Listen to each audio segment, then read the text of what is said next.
6, 7, which is 13 stats. You want better than that, so 14. This is an 11 stat minion.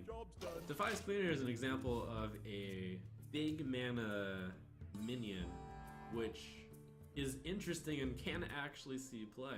When you're silencing stuff, you usually want to silence Death Riders. They play Sylvanas, you silence their Sylvanas, you gain 2 stats on them. That means you gained on them. This is what I like seeing in a tech card. And the stat line is good. Like none of this 6 mana 3/8 garbage. That's a 6 mana 5/7, which is only 2 mana short of like a 14 stat minion on 6, which is kind of what you might be looking for. The Hearthstone team mentioned that they wanted to make sure that silence wasn't universal. I think that's a decent move because with silence, you kind of just say broadly no to any shenanigans. And shenanigans are what make a card game fun, I'd say. I do like if you can buffer minion up a lot. That's not seen a lot very much, and it would be bad if silence was just universal. Alright, Wrathion. That's an exciting card. Because people were confused when the text was revealed, I'm going to spell it out for you. Battlecry, draw cards until you draw one that isn't a dragon, which means it's not, like, I'll let that sink into your head for a moment. It means if you draw a dragon, you continue to draw. Unlike the other way around, which would be absolutely insane. So, if your first card is a dragon, you draw another card. If it's a dragon, you draw another card. If it's a dragon, you draw another card. On average, with like a half dragon deck, you might be drawing like on average 2 cards with this deck. With this card. In which case, that's pretty good.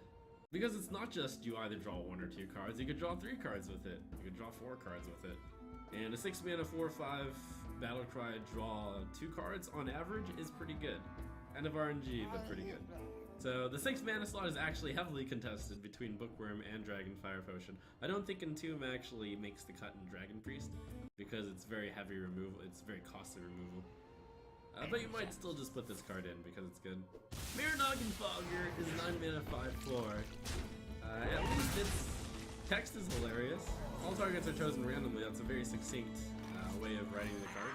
That means it adds even more chaos to Mogre the Ogre. Mogre the Ogre didn't see any play and it had higher stats, so I don't really feel great about Mirror Noggenfogger here. I sure hope that this card isn't what represents me, as I am the mayor. It's okay, this mayor isn't nearly as good as I am.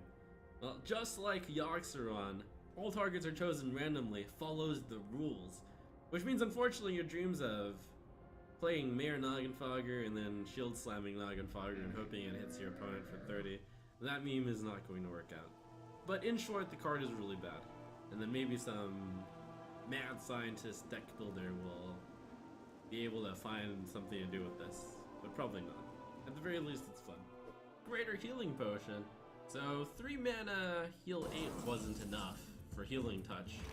Flash Heal 1 mana heal 5 wasn't really good enough in just trying to stay alive. But once you put enough numbers onto a card, it starts being pretty interesting. This is like almost a Reno. You play Reno to gain 12 like all the time. It is a friendly character, so you cannot combo it with Embrace the Shadow or Ocanize, so it is truly meant for the pure healing value. Maybe this means you don't need to run Reno for the stabilize. Maybe it just means you run a good controlled priest deck and you don't put in Reno. Will such a deck exist? Maybe you use this card to help stabilize in the freeze priest deck if you can stall out and then combo your opponent down with some kind of priest wombo combo. Maybe Greater Healing Potion is running that deck. Cabal Song Stealer. This is